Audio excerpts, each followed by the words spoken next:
నష్టాల బాటలో ఉన్న ఆర్టీసీని లాభాల బాటలోకి తీసుకొచ్చామని అన్నారు డిప్యూటీ సీఎం భట్టి విక్రమార్క. మహాలక్ష్మి సంబరాల్లో పాల్గొన్న ఆయన ఇంత గొప్ప పథకం ఎక్కడా లేదని అన్నారు. రాష్ట్రంలో ప్రతిష్టాత్మకమైన పథకాన్ని విజయవంతంగా కొనసాగిస్తున్నామంటున్న తెలంగాణ డిప్యూటీ సీఎం భట్టి విక్రమార్కతో మా ప్రతినిధి రాధిక ఫేస్ టు ఫేస్ ఇప్పుడు చూద్దాం. మొదటి పథకంగా మహాలక్ష్మి పథకాన్ని అమలు చేయడం జరిగింది. దీంట్లో 200 కోట్ల ప్రయాణాలు చేసుకుని ఉచిత ప్రయాణాలు చేసుకున్న మహిళలకి శుభాకాంక్షలు చెప్తూ ఇవాళ ఒక ప్రోగ్రాం కూడా నిర్వహించడం జరిగింది. దీనికి సంబంధించి ఇప్పటికే రాష్ట్ర ప్రభుత్వం 6,680 కోట్లను కూడా విడుదల చేయడం జరిగింది. పూర్తి వివరాలు తెలుసుకుందాం. మనతో పాటు మాట్లాడడానికి భట్టి గారు ఉన్నారు. సార్ చెప్పండి, ఇంత ప్రతిష్టాత్మకమైన ప్రాజెక్ట్ ఇది అమలు చేస్తున్నారు. ఎంతోమంది మహిళలు ఉచిత ప్రయాణాలు చేసి వారి పనులలో చాలా ఉపయోగకరంగా ఉంది. ఎట్లా చూస్తున్నారు? ఇది ఇప్పుడే లెక్కలతో సహా వివరించాం. ఈరోజు ట్రాన్స్పోర్ట్ మంత్రి గారు 200 కోట్ల సార్లు ప్రయాణాలు ఈ రాష్ట్రంలో మహిళలు చేసిన సందర్భంగా ఒక కార్యక్రమాన్ని ఏర్పాటు చేశారు.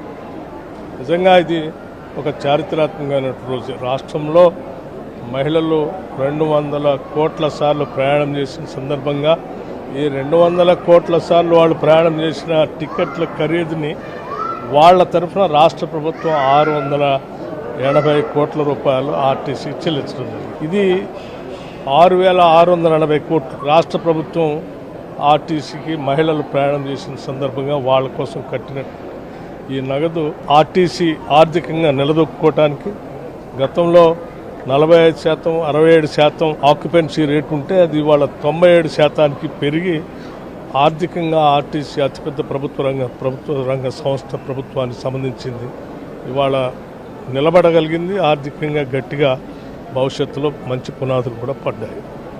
దీని అంతటికీ కాంగ్రెస్ ప్రభుత్వం ఆనాడు ఎన్నికల సందర్భంగా ఇచ్చినటువంటి హామీల్ని వెంటనే అధికారంలోకి రాగానే 9/12/2023 నాడు మొదలుపెట్టినటువంటి ఈ పథకం ఈరోజు పెద్ద ఎత్తున ఉపయోగపడుతుంది. రాష్ట్రంలో కూలీలు చేసుకునేటువంటి మహిళలు కూలీల కోసం వ్యవసాయ పనులు ప్రయాణాలకు కానీ, నగరాల్లో వచ్చి పనులు చేసుకోవటానికి కానీ, ఉద్యోగాల కోసం పోయినటువంటి కానీ, హాస్పిటల్ పోయేటటువంటి కానీ, లేకపోతే దేవాలయాలు పోయేటటువంటి రకరకాల ప్రయాణాలకి ఇది పెద్ద ఎత్తున ఉపయోగపడటమే కాకుండా రాష్ట్రంలో ఉన్నటువంటి మహిళలకి వాళ్ళకి సామాజిక పరమైనటువంటి ఎక్స్పోజర్తో రాష్ట్ర ప్రభుత్వం ఇచ్చేటువంటి ఆర్థిక వెసులుబాటుతో ఇటు సోషల్గా ఎకనామికల్గా కూడా స్ట్రెంథెన్ కావడానికి పెద్ద ఎత్తున ఉపయోగపడుతుంది. సరే, మహిళలకు ఎంత ఉపయోగకరంగా ఉందో ఆర్టీసీ లాభాల బాటలో నడవటానికి కూడా అంతే ఉపయోగకరంగా ఉంది. ఆర్టీసీ గతంలో చాలా నష్టాల్లో ఉండిపోయేది అనేసి చూసాం మనం వార్తలు.